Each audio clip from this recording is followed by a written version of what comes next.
আমি একটা জিনিস অ্যানাউন্স করতে চাই। বসন্ত তো এসে গেছে, সবাই সবাইকে গিফট দিচ্ছে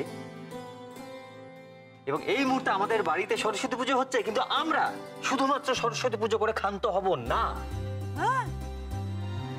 তার সঙ্গে ভ্যালেন্টাইন্স ডে কে মিশিয়ে আমরা একটা কালচারাল ফাংশন করব।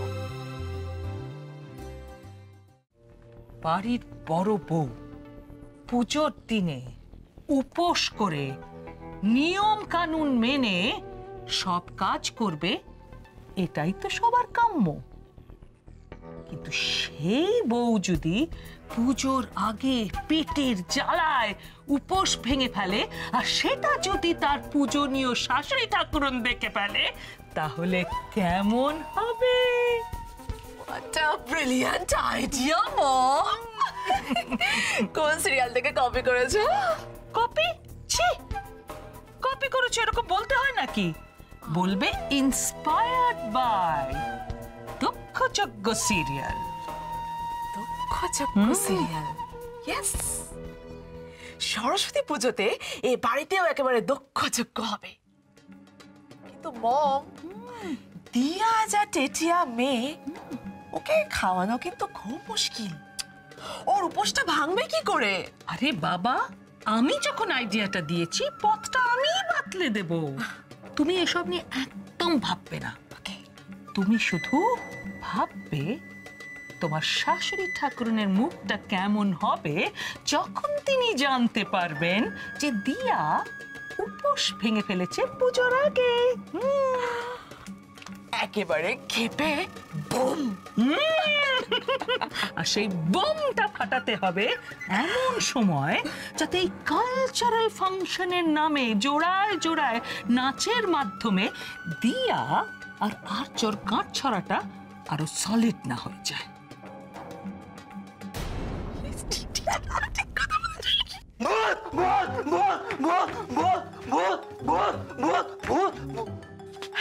নিখিল, এসব কি করছোটা কি? কি ব্যাপারটা কি বলো তো? তোমার কি আমাকে বলছেন ভূত বলে মনে হয়? তা কি মনে হবে আমার? হ্যাঁ, এরকম ভূতের মতো ময়দা মেখে বসে আছো, হ্যাঁ, আর তারপর না কি শুনে আমার ভয় করবে না? এই, দিস ইজ ভেরি ব্যাড, খুব খারাপ, নট ফেয়ার এট অল। তুমি এইভাবে সব সময় আমাদের টিজ করো। এই জামাই একটা যন্তর, ওই সিরিয়ালটায় জামাই ঠিক এরকমই শাশুড়িকে টিজ করে। পুরোটা কপি পেস্ট হয়ে গেল, কোনো অরিজিনালিটি রইল না। মা, আমি খুব অন্যায় করেছি, বিশ্বাস করুন। আমার এরকম কোনো ইন্টেনশন ছিল না, মানে আপনাকে অপমান করার কোনো কারণ নেই। আমি ওরকম আপনার পা ধরে ক্ষমা চাইছি। না না না, একদম কাছে আসবে না, আমার পায়ে হাত দেবে না। আমার পায়ে হাত দিলে আমার পায়ে সুড়সুড়ি লাগবে, সুড়সুড়ি সুড়সুড়ি। না না, কাতুকুতু দেওয়া উচিত না, খুব অন্যায় ব্যাপার। তাহলে বরং মা, আমি একটা কাজ করি, আমি এইখানে দাঁড়িয়ে দাঁড়িয়ে এই কান ধরে উঠবোস করে এই আমি শুরু করলাম। কতবার করব বলবেন? 10, 12, 14, 16, বাড়াতে পারি, চাপ নেই, 18, 20, 22। স্টপ স্টপ দিস, কি হচ্ছে কি এসব? হ্যাঁ, শোনো, তুমি আমাকে বলো তো, ওই কালচারাল প্রোগ্রাম যেটা হওয়ার কথা আছে সেটাতে অ্যাকচুয়ালি কি হবে?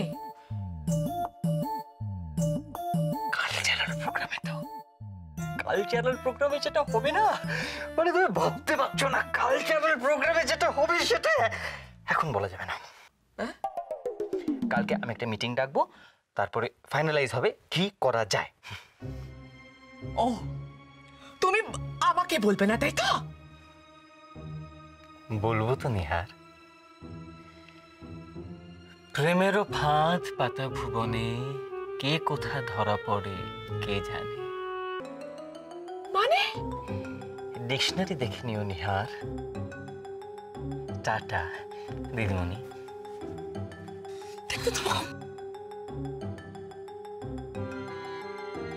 তোমাদের এই ময়দা থেরাপি যখন শেষ হয়ে যাবে মা, আমাকে একটু ডাকবেন, আমি একটু ঘুমোবো প্লিজ।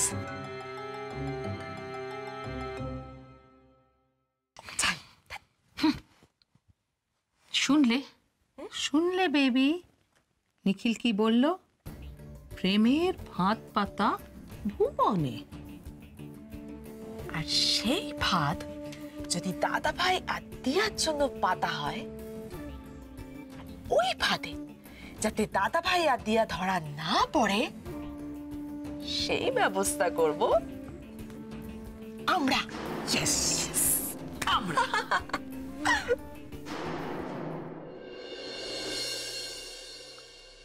বন্ধুগণ বন্ধুগণ বন্ধুগণ, ভোরের মধুর বাতাসের মতো ফুরফুরে মেজাজ নিয়ে আমরা সবাই বাণী বন্দনায় মেতে উঠেছি। নিখিল, কায়দাটা কম করে আসল কথাটা বল। তিষ্ট বৎস, আমি বলিতেছি। যা বলছিলাম, আমরা বাণী বন্দনায় মেতে উঠেছি। কাজের দায়িত্ব মোটামুটি ভাগাভাগি হয়ে গেছে। খাবারের দায়িত্ব মেজদা ভাইয়ের। আচ্ছা, অতিথি আপ্যায়নের দায়িত্ব হচ্ছে বাবার এবং মেজদা ভাইয়ের। এবং সবচেয়ে ইম্পর্টেন্ট যে ব্যাপার সেটা হচ্ছে দেবী সরস্বতী আমাদের গৃহে যে স্থানে অধিষ্ঠান করবেন সেই স্থানটিকে সুন্দর করে পরিচ্ছন্ন করে সাজুগুজু করে তুলবেন নিহারিকা দেবী। পেন নাম মা ঠাকুর। কি যে বলো না, কি বলে তুমি? আমি সাজাবো একা? সে তো অনেক কাজ। সারা রাত জাগলে পরেও তো সাজানোর কাজ শেষ হবে না। মম, এক মিনিট।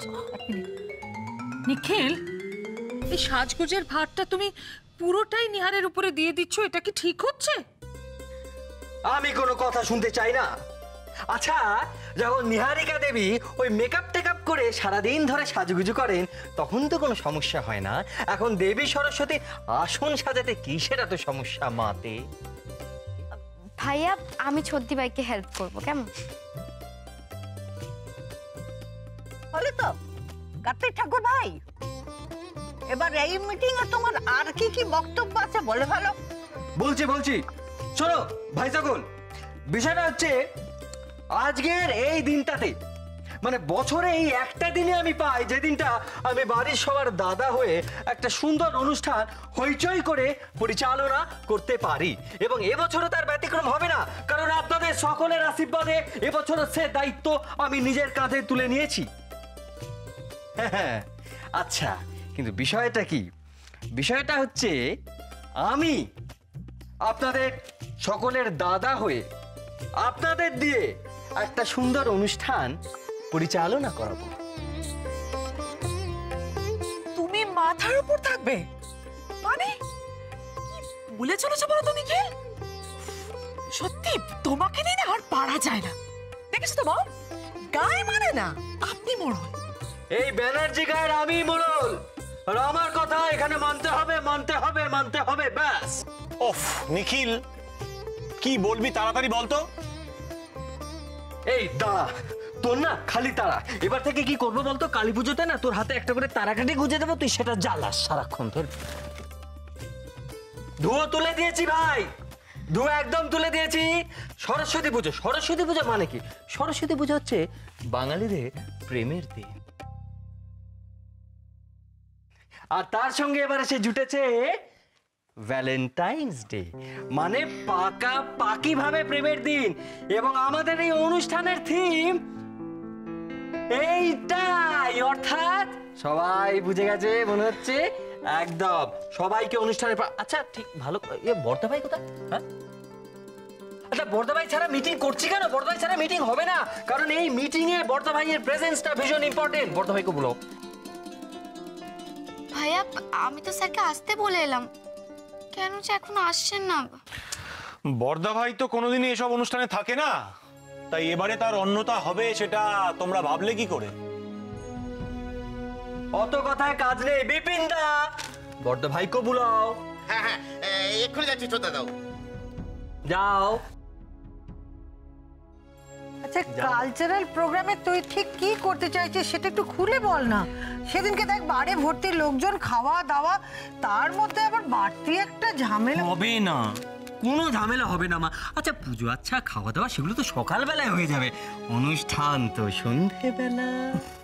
আর এই অনুষ্ঠানে সবাইকে পারফর্ম করতে হবে, সবাইকে পারফর্ম করতেই হবে, এমনকি বর্দা ভাইকেও।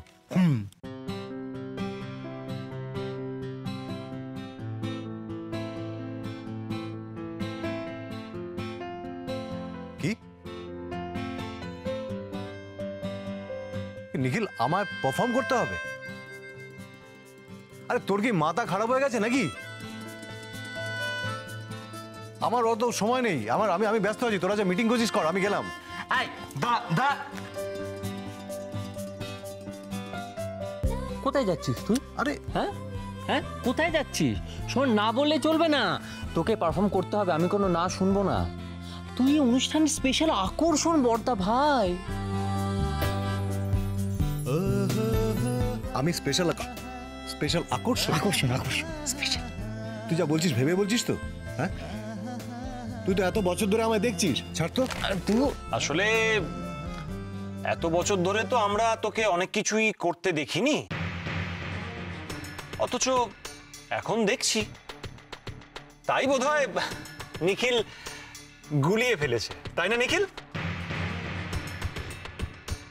আচ্ছা নিখিল, দাদাভাই যখন পার্টিসিপেট করতে চাইছে না তখন কেন জোর করছো? ওমা, তাতে কি হলো? না রে কার্তিক ঠাকুর ভাই, তুই কোষে বড় ভাইকে চেপে ধরতো, সবাই মিলে আনন্দ করে একটা কিছু করবে আর উনি আলগা আলগা হয়ে থাকবেন। এবার কিন্তু সেটি চলবে না, বুঝেছ?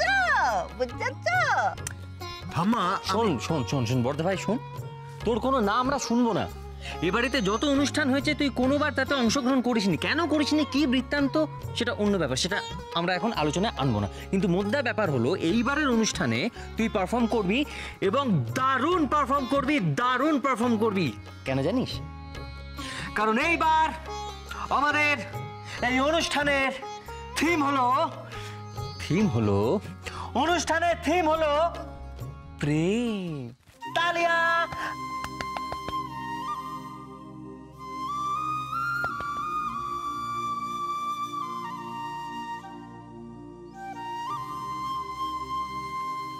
বর্দা ভাই দেখ, এবার তো তোর কোনো অসুবিধা নেই, কারণ তোর জীবনে দিয়া এসেছে।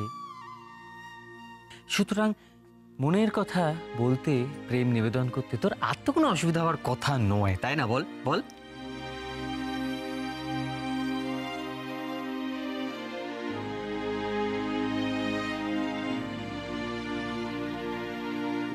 নিখিল, এখন এসব কথা থাক, ওকে? থাকলে হবে না, তার কারণ বসন্ত এসে গেছে এবং বসন্তের পিছু পিছু প্রেমও এসে গেছে,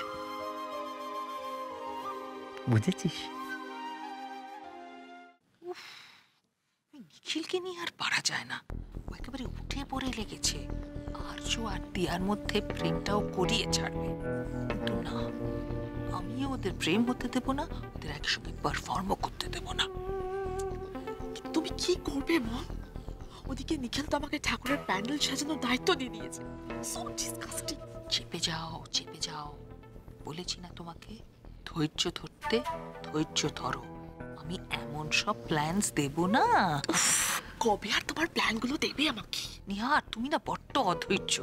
বলছি না, এমন প্ল্যান দেব যাতে এক ঢিলে 3 পাখি মারা যাবে। আর্য আর দিয়ার প্রেমটা হতে দেব না, ওদের একসঙ্গে পারফর্ম করতে দেব না, আর তোমাকেও কোনো কাজ করতে হবে না। তাহলে তোমাদের মিটিং শেষ, যা বলার সব তো বলা হয়ে গেছে। এবার তাহলে আমরা উঠি। দাঁড়াও, আমার কথা এখনো শেষ হয়নি, আমাকে আর একটু বলবার সুযোগ দেওয়া হোক। আমি যেটা প্ল্যান করেছি, মানে এই যে অনুষ্ঠানটা হবে তাতে সবাই পারফর্ম করবে, শুধু সবাই পারফর্ম করবে জোড়ায় জোড়ায়, মানে জুটিতে, এবং প্রত্যেকে তাদের পার্টনারকে মনের কথা বলবে, মানে প্রেম নিবেদন করবে আর কি। তালিয়া!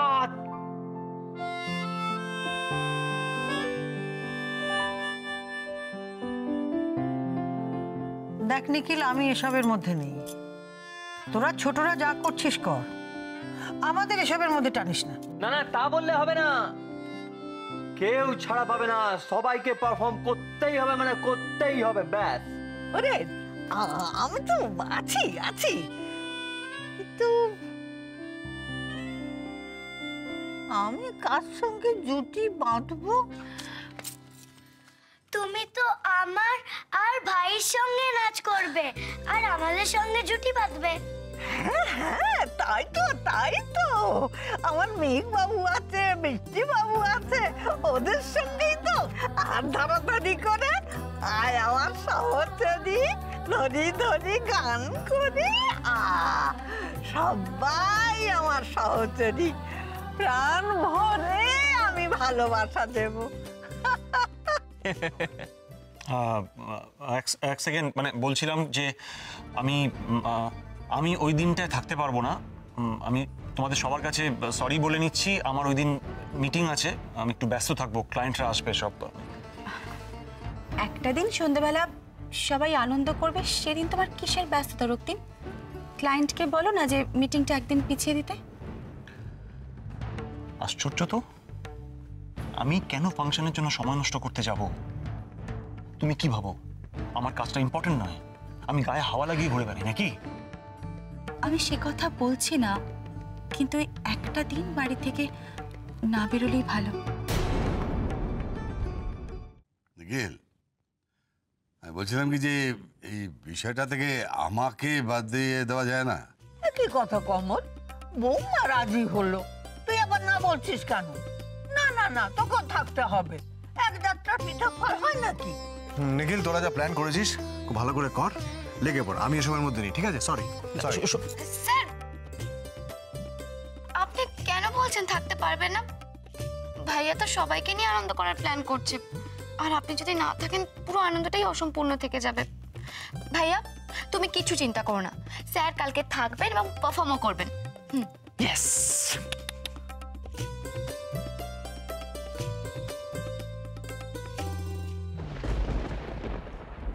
এই বর্ধায় বর্ধায় রাগ করেছি না, শুনে যা।